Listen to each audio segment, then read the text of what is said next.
জিবল হসপিটালে যে ঘটনাটা ঘটেছে, প্রত্যেক জায়গায় সব নারীরা আন্দোলন করছে।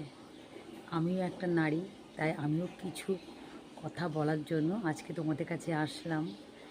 যে নারী শক্তি, জেগে ওঠো, সবাই এক হও। ফেসবুকের বন্ধুদের কাছে একটা কথা বলবো, ছোট আইডি হোক আর বড় আইডি হোক, সবাইকে তোমরা ফলো করে রাখো। যদি কোনো মহিলা রাস্তায় বিপদে পড়ে, যদি লাইভ করে, তোমরা জানো তাকে হেল্প করতে, সাহায্য করতে পারো। ভিডিওটা শেয়ারের মাধ্যমে, লাইভটা শেয়ারের মাধ্যমে। আর প্রত্যেকটা মেয়েরা তোমরা অস্ত্র ব্যবহার করো, কেচি বলো, ছুরি বলো, সেফটিপিন বলো, নিজেদের কাছে রেখো নিজেদের সেফটির জন্য। যে তাকাবে তার চোখ তুলে দেবে, যে হাত দিয়ে ছোবে হাত কেটে দেবে।